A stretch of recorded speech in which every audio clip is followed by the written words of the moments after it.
Talk to NoSleep. 1. The Antiquities dealer. In sharp contrast to the home, a charming, colonial-era farmhouse built in the 1780s, the car in the driveway was brand new and a Bugatti. Got any idea how much that costs? Asked Agent Yang, nodding at the sports car. Agent Price rolled her eyes. Too much. The federal agents approached the front door, but as Price reached to push the buzzer, the door swung open on its own. The man inside looked to be in his mid-40s, but he was dressed like a college stoner, barefoot, in an oversized t-shirt and sweatpants. His hair was a curly mess, his face unshaven, his eyes tired and sunken. Good morning, sir, said Yang, pulling out his badge. My name is Agent Yang and Agent Joseph Yang. Yeah, I know. The man interrupted. And you're Agent Natalie Price. And you guys work in the art crime division of the FBI. And you just want to ask me a couple of questions and blah, blah, blah. Leaving the door open, the man exhaled with a groan and turned. Well, come in. And yes, my name is Milo Wysocki. And no, I do not have any weapons in the house. He called over his shoulder. The agents exchanged a look. Yang walked in first, one hand hovering near his holster as he checked around the door. Price was less cautious as she followed him. She hadn't sensed a dangerous vibe from Milo Wysocki, but there was something off about the man. She wondered if he was high. Milo headed into the living room and threw himself into an armchair. The agents entered behind him, scanning the place. The room was cluttered, antiques stacked wherever they could fit, polished chairs and end tables, beautifully framed paintings and mirrors, vases, pocket watches, jewelry of every sort. Mused Yang. Then he turned to Price. Well, you're the expert. You're the expert, Price. Milo interrupted again, now in a lazy impression of Agent Yang's voice. How about you put that art history degree to good use and prove your parents wrong about its usefulness in the workplace, eh? Yang was not amused. Mr. Wysocki, did someone tell you? No one told me you guys were coming, no. Broke in Milo. He leaned back in the chair. Know what happens next? Yang gets pissed. Price thinks it's all kind of funny. If I offer you something to drink, I might actually learn that you both like Diet Coke. And then... He sighed and pointed at the antiques around them. When we get to discussing my collection here, Price will say that it doesn't take an expert to see that everything in this room is a fake. Yang looked at his partner. Do you know what he's talking about? Price kept her gaze on Milo. Are they fakes? Milo shook his head. No, but you'll be right when you say they look to be in too good of condition to come from the period. You make a lot of astute observations, Natalie. Yang stepped forward, puffing out his chest so that his tie swung. Just what kind of game are you playing here? Milo slouched in the chair. It's not a game, man. Actually, it is like a game. Like a level I just can't seem to beat. Stop talking in riddles. Do you know why we're here? Dude, are you really gonna make me say it all again? Groaning, Milo looked at them with his exhausted eyes. Fine. Until a few months ago, I was a nobody. A wannabe antiquities dealer with a shitty rating on eBay. One day, I showed up at Christie's auction house down in New York with the trunk of my car filled with priceless colonial-era treasures, which I claimed to have acquired at various garage sales. They were hesitant, but everything checked out as legit. Then I showed up again and again and again and made way too much money, way too fast, because I am an idiot. And now you're here to look into it all, to see if I'm a forger, or working with one in China or something. And He went quiet. You're what? Asked Price. He smiled weakly. I like you, Natalie. You're genuinely curious and open-minded. Not like... He nodded toward Yang, who crossed his arms. Anyway, I am, let's say, in a rut. Stuck. Spinning out, going nowhere. Also, very tired. Yang shook his head. What the hell are you even talking about? What does this have to do with the antiques? Everything, said Milo, his smile fading. Agent Price looked at him, and in that moment, decided to go with her gut. Ignoring the art and furnishings they had come to investigate, she lowered herself onto a couch across from Milo, casting him a friendly smile. Yang rolled his eyes and picked up a golden pocket watch from a nearby shelf, squinting at it skeptically. I think you have something you want to tell me, Milo. What is it? Milo looked on the edge of tears. Just tell you? Just like that? I haven't tried that yet. Honesty is dangerous. So are lies. Milo ran a hand through his shaggy curls. His roots were going gray. If I tell you the truth, I don't know what'll happen next. Well, you better start talking, Wysocki, barked Yang. We're federal agents and far from home. Price leaned forward. Ignore Joe here. He's having a tough day. Oh, I know. He's got hemorrhoids. Furious color came into Yang's face. Who told you that? Milo shrugged. You did. What the hell does... When? Now. Well, another now. I mean, it's confusing. Too confusing for me. I'm not very smart. Really? Asked Price. Obviously. I used to think I was at least. I don't know. Lucky? But now, I think I'd use a different word. An opposite word. Unlucky, offered Yang with a sneer. Curse, answered Milo, looking back at Price. It all started in 2020. I had just bought this place. Then COVID happened, and I had a lot of time on my hands, so I started doing some renovations. Nothing crazy, just DIY changes here and there. That's when I found it. What did you find, Milo? On the armrests of his chair, Milo's hands balled into fists. The door. What door? Asked Yang. The one I always run to, throw open and dash inside whenever our conversation here makes me too nervous, like it's starting to now. Yang opened his mouth to shout again, but Price held up a hand. How did you find this door, Milo? Milo was very still for a few seconds. Then he exhaled and relaxed his hands. By accident, I was moving a ladder, and I chipped the plaster in the back corner of the kitchen wall, and I saw part of the door. The door was hidden under plaster? Yeah, it was weird, especially since that's an outer wall, and there's no door there on the outside. Anyway, I pulled away all the plaster and I just opened the door. Let me guess, said Yang. You found a room chock full of shiny antiques. Nah, man, I told you. It's an outer wall. There's no room on the other side. Then what was behind the door? Asked Price. Don't humor this guy. He's just messing with us, whined Yang. Or else he's got a few screws loose. Price looked up at her partner. I know what I'm doing. Just let me... Why don't you take pics of the items in here? For the file, okay? Whatever. Yang grumbled, pulling out a small digital camera and walking to a table covered in silver dishes and cutlery. Just what I needed today. Another pain in the ass. Price turned back to Milo. Her partner wasn't wrong. This Milo guy wasn't making much sense. But she didn't think he was lying, and everything about him was just so tantalizingly weird. Compared to most workdays, this one was proving to be rather intriguing.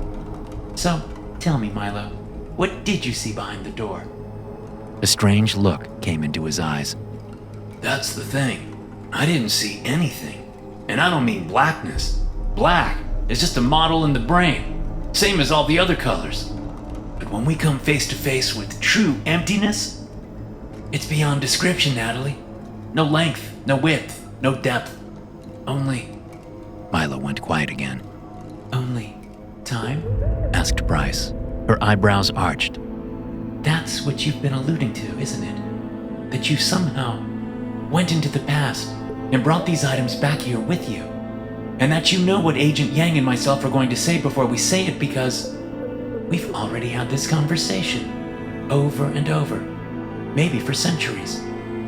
Milo's expression had remained vacant during her little speech, but now he cracked, smirking. Hundreds of times? Yeah, but not hundreds of years. I don't look that old, do I? How old are you? He shrugged. Don't know. Early 40s, maybe? But I was born in 99. That math doesn't add up. It does if you believe my story. I don't know your story. He frowned. You just said it. The cliff notes of it, anyway. Price crossed her arms. So you really believe there's a time machine in your house? Across the room, Yang let out a derisive laugh. Not a machine, no. Said Milo, leaning forward. A gateway. I don't know where it came from.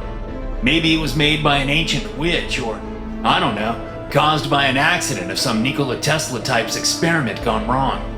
Or maybe it's naturally occurring. Something someone found and sealed away because it's dangerous. All I know is that when I step through it, I'm in the past. He sniffed a laugh. The first time it happened, I thought I was tripping balls. I went a little wild and somehow ended up snatching this lady's bonnet, I guess, and running across the field, being chased. And then I was back here, in the kitchen. And the bonnet? Reaching to a shelf above his chair, Milo grabbed something white and frilly and tossed it to Agent Price. She looked down at the old-fashioned bonnet, noting a burgundy stain on the lace. I could bring things back, see? So I started to, collect. I'd come back, sell the shit, go in again. But now it's gotten to now. So whenever I come back, it's to this moment, and you're in the driveway, and I don't know what to do, because I can't risk not being able to access it. I can't. You're afraid to be away from the door? His face twitched, and for the first time, Price sensed a deep despair in his eyes. You don't believe me. I don't know what to believe yet, Price admitted. Can you show us the door? No! He screamed the word, and Yang stomped over from where he was, photographing paintings in a far corner. Watch yourself, Waisaki! It's all right, said Price, keeping her voice stable. Milo, can you at least tell us how you think it works? I don't know how it works, Natalie. Okay, that's okay. Well, I only know what I've seen in time travel movies and books, but do you think you changed the past? Or are your actions there something that already happened? He shrugged. I don't know. But the present is always the same when I return. I think maybe I'm the anchor. Like, since I'm the one traveling back, it's impossible for me to do anything that would alter the future in a way that would mean that I don't exist. But I'm not sure. And anyway, it doesn't matter what we think, because whatever is going to happen, happens. Yang cleared his throat. Well, I think we've heard quite enough of this malarkey. Agent Price, why don't you... Milo moved fast, jumping up from the armchair and sprinting into the hall. Hold it, Waisaki! We're not done here! Yelled Yang, starting to run after him, but quickly grabbing at the rear end of his pants and grimacing. Damn it! Get after him, Price! Price rose and hurried into the hall. Turning left, she saw Milo run around the corner into the kitchen, then heard a crash, and Milo grunted in pain. Running forward, she came into the kitchen and saw Milo spread out on the floor, holding his ankle. A stool lay toppled beside him, and his right foot was bent sharply at the ankle. Fuck! He howled, gritting his teeth. That's never happened before. It looks dislocated. We'll call an ambulance. You'll be all right, said Price, kneeling beside him. But he screamed again and tried to crawl away toward the far wall. Yang came into the room and pinned Milo to the floor. Careful with him, Joe. He's... Price's eyes had glanced up to the far wall for the first time, and she froze. There, set among a shattered hole in the faded white plaster, was a small door of stained chestnut with a rusty handle. Price rose to her feet, her gaze locked on the door, and walked slowly toward it. Somehow, compelled or pulled like a magnet in her mind. No! You can't! It's mine! Screamed Milo, scrambling on the floor as Yang tried to restrain him. Tell him, Natalie! I need it! Price blinked, coming back to reality, and turned to look at him. It's like an addiction for you, isn't it? She asked. Why, Milo? Is it just the thrill of taking back the antiques? Milo finally stopped fighting and lay on his back, sweaty and wide-eyed, his wrists held by Agent Yang, his dislocated foot starting to turn purple. That's how it started, yeah. He whispered, bending his neck to look up at Price behind him. But once I realized what it meant, that I had this escape from consequences, this eraser for past deeds, then the trips turned into something else. Ooh, yes. There were just so many temptations. She took a step backward, cocking her head. That bonnet you showed me, there was a stain on it. Was that blood? What have you been up to, Milo? Have you been spending your time? Tears came into his eyes, but not of sorrow. A look of madness, of lust and violence, and unbridled dark desires came over him. He grinned, his upside-down face twisting and contorting. Whatever I want. A chill went over Natalie Price, and she turned back to the wall, approached the old door, and twisted the knob. The door squeaked open, and she looked into the void beyond the doorframe, into that twisting tunnel of time. Oh, God, she said, paralyzed by wonder and fear and bliss. Oh, God. 2. Best left buried. A mighty spruce tree stands beside the Wolcott family home. It's an eastern hemlock, tall and broad, and 4 centuries old. And as the afternoon sun beats down, Gideon Wolcott scrapes pine needles off the ground beside the tree with his shovel and begins to dig. Again. His family is standing nearby, in the shade of the mighty hemlock, watching as he begins this 5th hole in their yard. Gideon's wife, Margot, is getting restless, but each time he looks up at her, she makes sure to smile encouragingly. Their 2 children, 16-year-old Draper and 14-year-old Francie, haven't smiled once. How long is this gonna take? Asks Draper, for the 100th time this afternoon. Not much longer, Gideon assures his son, tossing out another shovelful of dirt. This is the right spot. I'm sure of it. You fed that with the other 4 holes, complains Francie. The neon green braces on her teeth give the girl a bit of a lisp. Too bad we don't have a chronolopod. Then we could make the time go faster. Draper chuckles at this. There's no way they could afford new tech like that. But their mom says loudly, Guys, just let your dad do his thing. It's not my thing, Margot, Gideon grunts, wiping sweat from his forehead. This is a family activity. You kids were really excited about this when we buried it. I was in kindergarten, shouts Draper. And Francie doesn't even remember doing it. It was 10 years ago. Well, that's the whole point of a time capsule, isn't it? Grumbles Gideon, struggling to contain his rising annoyance. His shovel hits a rock and vibrates painfully in his hands. He winces, and when he glances up at his family again, his breath catches in his throat. They are covered in blood, deep gashes on their scalps, their faces, their exposed arms. Their clothes are in tatters.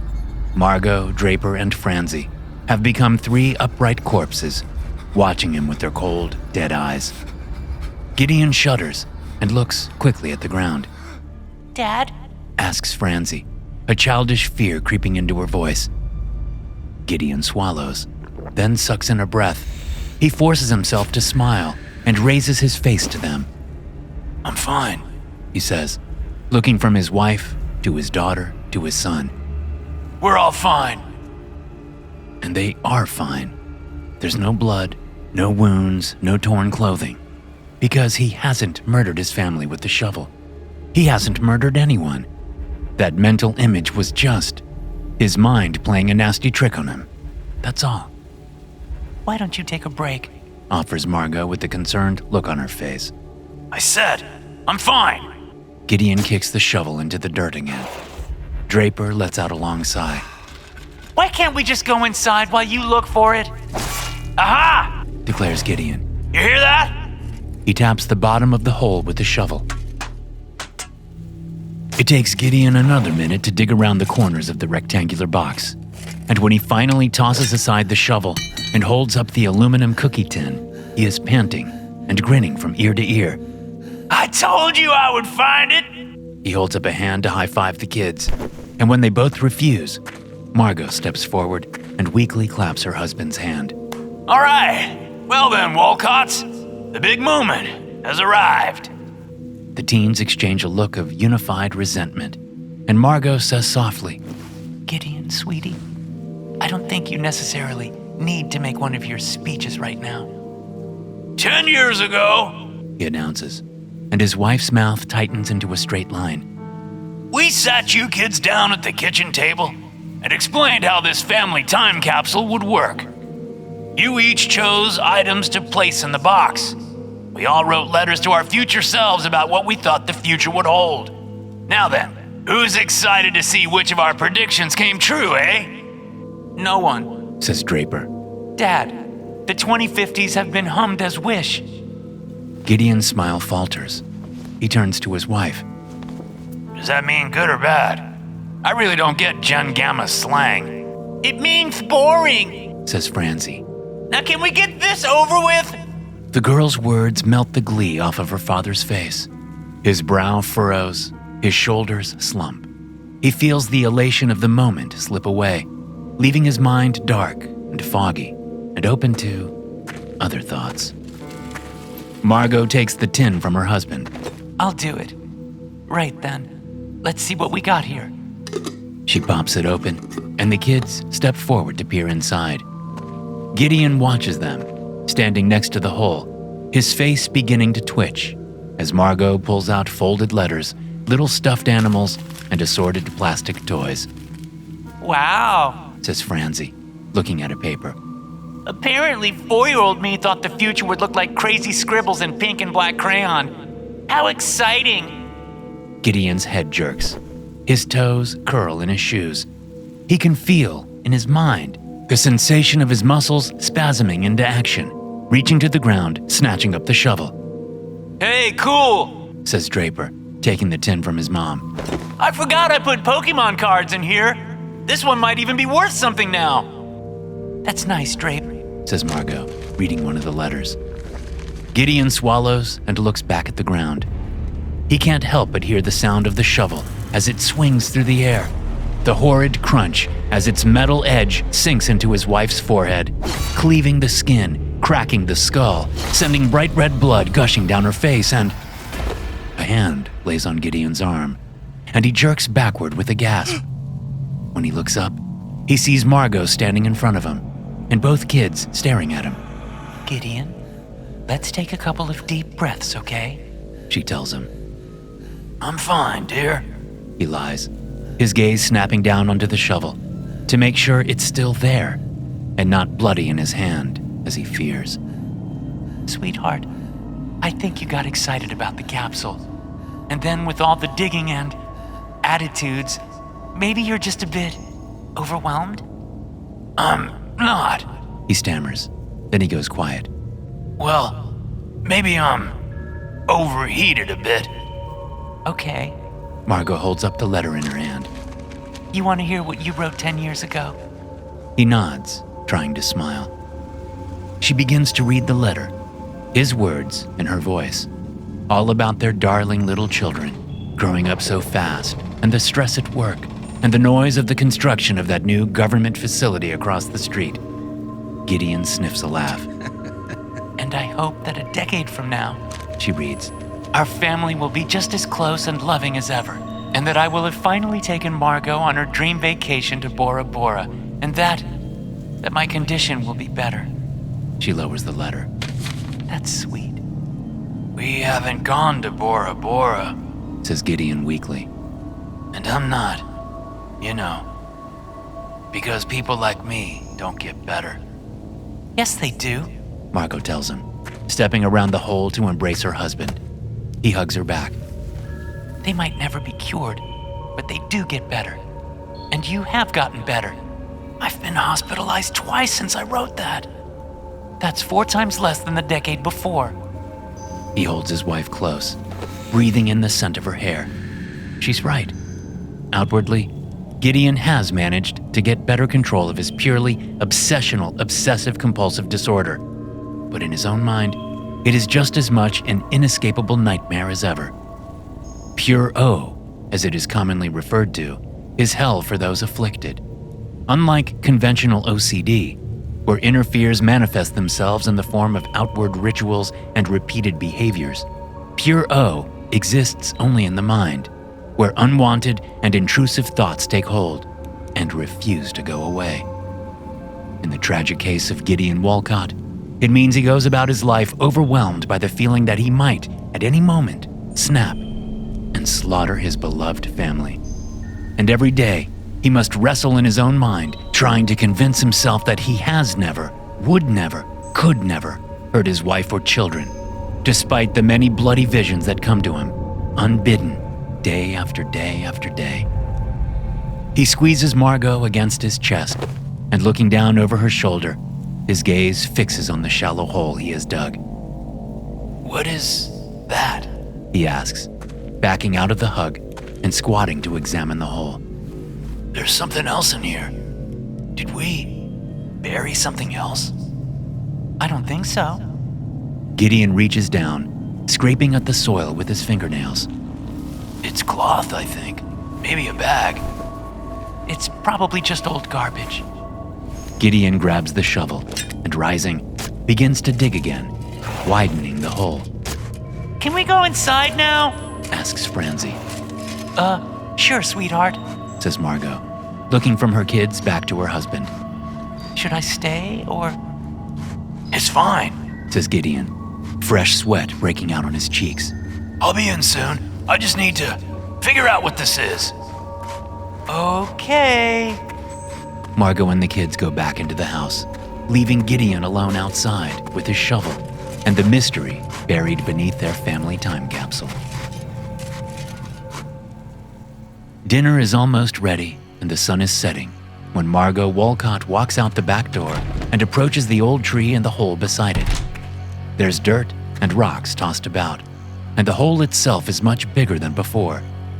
At the edge of the hole, sitting with his back to her, is Gideon, hugging his knees and muttering under his breath. Margot steps closer, clearing her throat so as not to startle her husband, and looking down into the hole, she sees that he has dug out a dusty burlap sack with what looks like several large round items inside it. Sweetie, are you about done here? I've made lasagna. Gideon doesn't answer. He doesn't look at her. He is looking into the hole. Margot squats down, laying a hand gently on his shoulder. He blinks and turns to her. By the light of the setting sun, Margot sees the pain in her husband's bloodshot eyes. What's wrong?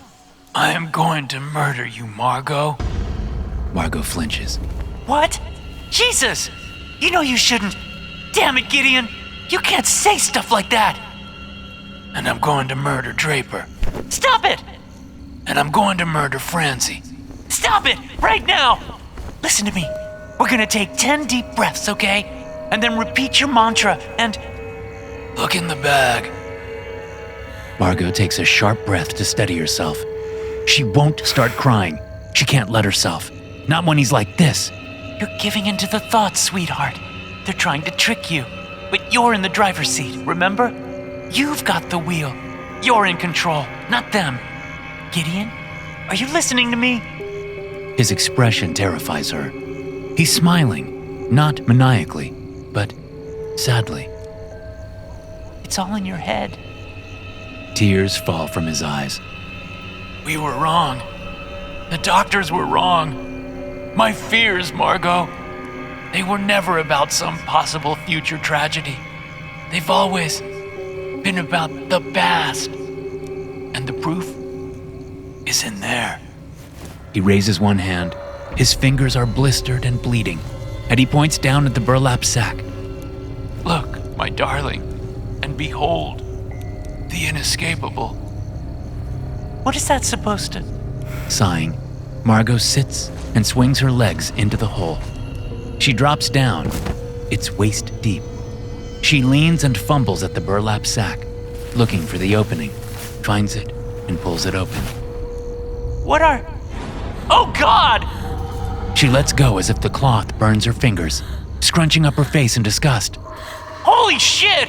But, I mean, they must be Halloween decorations or something. Ugh! They're not. Gideon whispers. They are real, Margot. 3 human skulls. Margot shudders. Oh, God. This is all we need. Well, help me climb out of here. I need to take the lasagna out of the oven. Then, I guess we will call the police. Or maybe a museum. They look hundreds of years old. She reaches up a hand, waiting for Gideon to help her. But her husband doesn't move. The red sun is reflecting in his eyes, like flames. You didn't look at them carefully, He tells her. The smaller of the 3 skulls. It has braces on its teeth. Neon green braces. Do you know what that means? Margot feels her blood go cold. Gideon, you're scaring me. It's our Francie. It's her head. Now her blood goes warm. Hot. Fiery hot. Francie is in the house, and I don't want to hear another word about... She is in the house. And she is in the bag. That's impossible! Is it? He stands, his knees popping, and turns to look out of their yard and across the street at the high wall topped with electric wires and the huge, windowless building behind it. Until 35 years ago, a charming, colonial-era farmhouse had stood in that spot. But now, the whole area is taken up by a mysterious government research facility. It must be the Institute, Says Gideon. You know what they say about that place? About what's in there? Margot stands in the hole, still red in the face and furious with him, but also scared. Because she knows her husband, and right now, he is acting like he's in control, and yet, the things he's saying? They say the government has a time machine in there. Or maybe a wormhole, and that's where all the new chronolotech comes from. They're playing with time. Oh, don't you start with that online conspiracy theory bullshit! But it must be how I do it. How I did it. Stop it! Can't you hear yourself? This is your illness, husband. It's just the dark thoughts again. Don't believe them. Don't listen to them, Gideon. Listen to me. He turns to her. The sunlight is fading. His face is his shadow. But you are dead, Margot Wolcott. I'm right here, damn it! She screams, and jumping up, she grabs the edge of the hole and tries to climb out. He steps toward her, leaning down, and she thinks he's going to take her hand and help, but he doesn't. He picks up the shovel instead. Gideon? Sweetheart, what are you doing? I am what I am, He says, raising the shovel over his head. No! You're not! She stammers, sliding backward into the hole again, her feet knocking against the sack so that the skulls inside jostle together. Gideon, you are the choices you make! He falters, the shovel wavering in his hands. And that darkness in your mind? It doesn't define you, sweetheart. We all have it, the potential for it, deep within us. We just have to learn to leave it buried. Do you understand? She stares up at her husband, silhouetted against the crimsons and violets of the dusky sky. I understand, Margot. She exhales, weak in the knees, But it's too late. and he swings the shovel. Don't hurt the children! It's always been too late. It's less than half an hour later, when the service radio in a patrol car nearby buzzes to life. 5040, we've got a 1018 at 202 Hancock Road. 10-4, dispatch. I'm on my way. What's the nature of the emergency? A girl at the home called 911. Claimed her older brother was freaking out. Pushed her into a closet and told her to hide. She heard screaming in the house. Some sort of fight. Possible 1062. 10-4 on that. I'm passing by the Institute now. Is the child still on the line? Negative. The call went dead. 1023, dispatch. Checking it out now. As the patrol car pulls into the driveway, its headlights shine across the yard, the hole the towering pine, and the lovely home of the Wolcott family. The police officer puts the car in park, but before he can step out, he spots movement in the bushes around the house's corner. A man steps out into view, freezing in the headlights like a startled animal. What the hell? The man is filthy, dirt all over his clothes and in his hair. But that's not what's freaking out the cop. There's blood all down the man's front, and dripping from the burlap sack he holds in one hand, and from the hacksaw he holds in the other. Grabbing the radio and switching on the PA, the cop screams, "Put down the weapon! Do not move!" Outside, the man drops the saw, turns, and runs across the yard, and in front of the neighbor's house.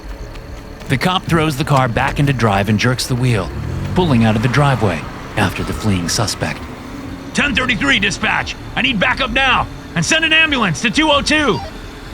Ahead of him, the suspect is running wildly, the bloody sack in his hands bouncing against his legs as he sprints across the street and into the grassy strip beside the Institute's wall. The cop pulls his car off the road, bouncing over the grass. He's just pulling up on the suspect when hidden doors in the wall pop open and 4 soldiers in full tactical gear and assault rifles emerge. Jesus! Curses the cop, slamming on the brakes to stop from hitting them. Grabbing his sidearm, he throws open the door. What the hell are you guys doing? I'm a cop! U.S. Continuum Guard, sir! Screams the soldier in front. This is not your jurisdiction! Panicking, the cop sees more movement beyond the soldiers and points. Just look behind you, you fucking idiots! My suspect just slipped right through that hidden door you came out of! He's inside your fucking institute! The soldiers exchange a look. 3 of them turn and hurry after the intruder. The 4th lowers his rifle and grins at the cop. I wouldn't worry about that, sir. He can't get far. We'll get him. And yet, of course, they do not get him, because Gideon Wolcott has fate on his side. Gideon runs across the shadowy grounds of the research facility, then through a door on the windowless building, and down dark hallways turning left and right at random, knowing all the time that he is going the right way, the only way. Because whatever is going to happen, happens, because it already did. Covered in blood, sweat, tears, and dirt, Gideon stumbles into a pitch-black laboratory, sprints blindly forward and runs, straight into a rectangle of void that is waiting for him, and vanishes. The story of the triple homicide and the mysterious disappearance of the killer soon goes viral, and when it leads to the truth getting leaked, and the public learns just what the US government is hiding in that facility, and when the world's scientists insist on seeing and studying the astonishing gateway for themselves, well, that will change everything. As for Gideon Wolcott, he is out of reach, sent back into the past, the severed heads of his wife and children held fast within his burlap sack, soon to be a gruesome time capsule of their own, buried deep beside a young green sapling of eastern hemlock. 3. Paperclips. It shall be called the Temportalis, a gateway, an escape hatch from the prison of time. Where once stood that old door of chestnut wood with a rusty doorknob, there shall float a vertical pool of endless shadow, framed in titanium and graphene, powered by an antimatter engine, and guarded by the grand army of the Continuum. The Temportalis shall be the most studied, the most revered, the most protected, and the most expensive project in all of human history. Generations of minds shall seek to use its power. No longer confined to allowing passage to and from a specific era in the past, the augmented passageway shall open paths to every yesteryear and bygone moment. But there will always be limits to what can be done with the portal. Sending in drones will never work. A human person must pass through in order to return with new knowledge and materials. Many theories will be proposed as to why. Theories about consciousness, about observation equaling reality, about gods, about simulations, about past lives and future lives. Then shall come a day, 1,000 years hence, when the boldest experiment yet will be undertaken, and a brave chronolonaut named Citra Iquosi Centauris will strap herself into a temporal exosuit with its onboard quantum processor and many sensors, and as the crowds of Earth watch and cheer, she shall step up to the Temportalis and gaze into its void. Her destination? The deep, deep past, of course. Chronolonauts will have set many records by then, traveling all the way back to a mere 1 million years after the Big Bang, and returning to their present with retrieved particles of antimatter. The once plentiful remnants of the Big Bang will have become the rarest, most expensive, most energy-producing substance in the universe. But Citra shall attempt to go back further still, all the way to the first moment of time itself, when the cosmos blossomed from a pinprick seed, and the dimensions intertwined their threads into the tapestry of space-time. Citra's exosuit will allow her to hover just outside the action, perceiving all, before she bounces off the dawn of time, and the inflation of the universe rushes her forward again, back into the future, back through the temportalis, bringing new data and sample particles aplenty.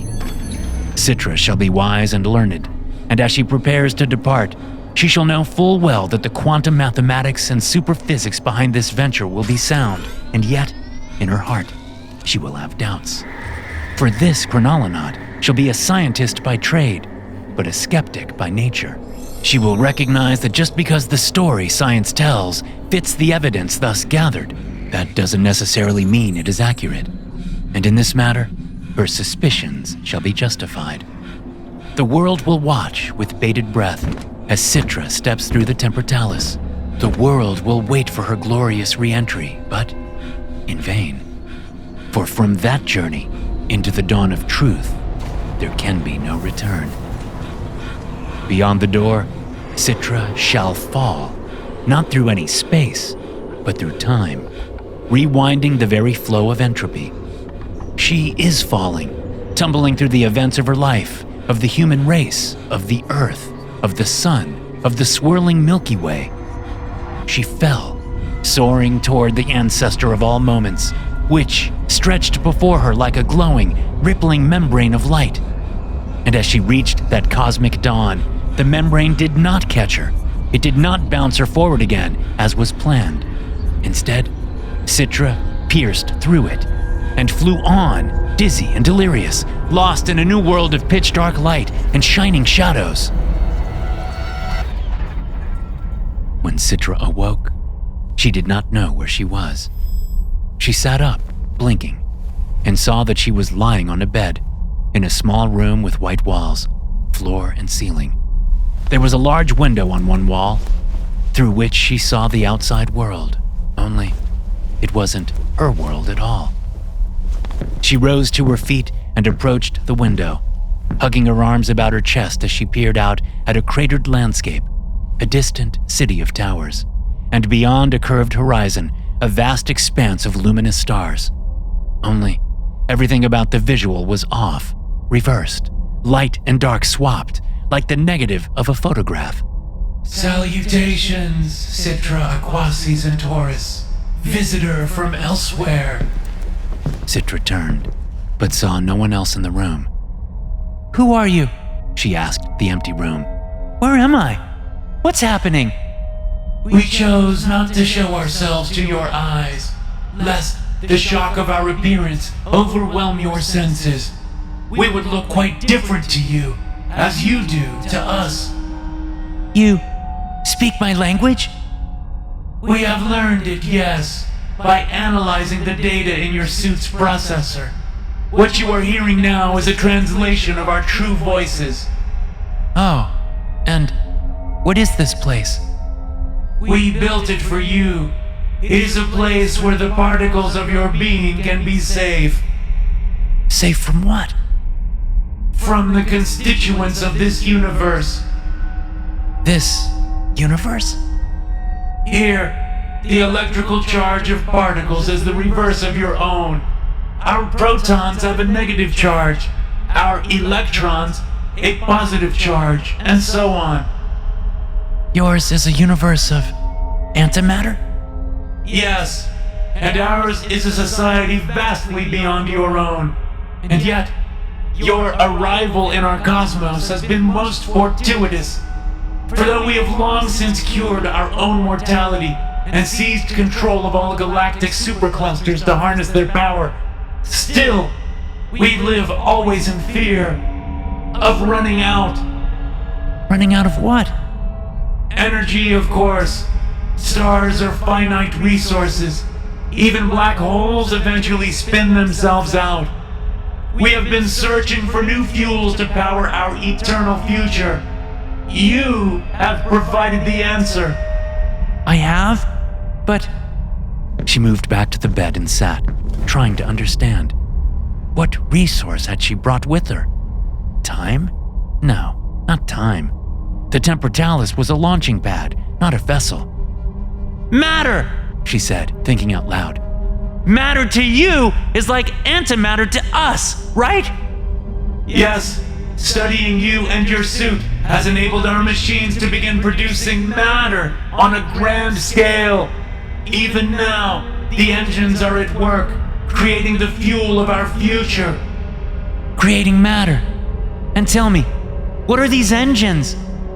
They are thinking machines without will or desire. Artificial intelligence, you mean? There is a slight pause. Yes, My society developed that as well, centuries before my time. But we abandoned it. The potential for harm was too high. explain. In Citra's mind, the answers began to click into place of what it all meant, where it all came from, where it was going. Rising from the bed, she approached the window and peered outside, a twinkle in her eyes. I don't think I came from elsewhere. I think I came from elsewhen. And on my journey here, I witnessed the dawn of my cosmic chapter. And now, I believe I am witnessing the dusk of yours. We do not understand. It's all paperclips, She said, smiling. always has been. Perhaps there is an error in our translation. We do not understand what any of this has to do with minuscule wires used to hold pages together. Citra shook her head. That's not what I mean. It's a thought experiment. Or maybe a parable. It's why we abandoned artificial intelligence. Tell us this parable.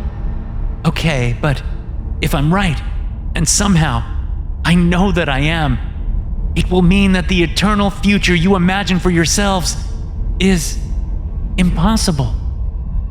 If a future is truly impossible, telling us about it will not change its course. Yeah, you're right. Sighing, she lowered herself to the floor and sat, cross-legged, watching the stars shine darkly outside.